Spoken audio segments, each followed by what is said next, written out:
just about 7 o'clock in the morning. Beautiful day, the sun's out. It's supposed to be in the 70s. So we got a great day to get some work done. Got the remaining 46 apple trees to put in the ground. We're gonna take the four-wheeler up on top of the mountain and recharge a few mineral sites and a few other small jobs. So stick around and we'll get some work done. A few extra things to talk about on a day like today, as sunny as it is, and with a full day planned. We're gonna throw on a little bit of sunscreen just to make sure the sun doesn't get the best of us.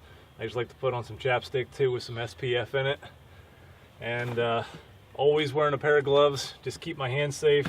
And especially with the spring mud in the ground, some rubber boots just to keep my feet dry, and that way you can get the whole day in.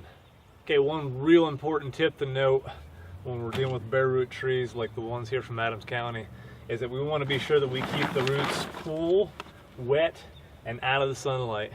And so what we're doing here is we're just took an old bath towel, soaked the bath towel down, made sure the roots are nice and moist, just laid the bath towel on top of there, put the tarp up, keep the roots out of the sunshine. If you're not going to plant them for a few days, keep them in a cool, dark place, a basement, a garage, and just do the same thing. Just wet those roots down every couple days. Do not submerge them in a bucket of water. You'll suffocate the roots. Just spray them down or throw a couple cups of water on them. That should do fine. But get them in the ground as soon as possible. Got the trees labeled, ready to go. Let's get them in the ground.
Well, out of 54 trees in the orchard, after this one I got 4 to go.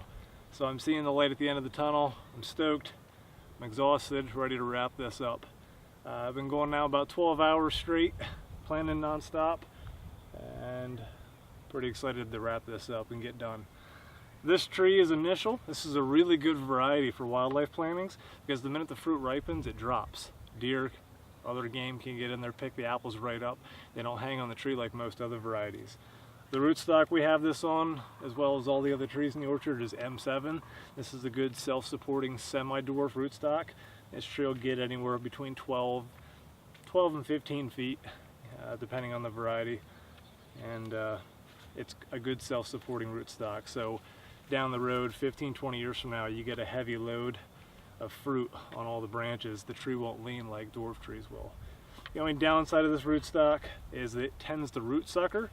So one thing you want to note when you plant a bare root tree like this on M7 is to look for those suckers and pop them off, save you a little hassle down the road. This one doesn't look like it has any, so we're going to throw it in the ground.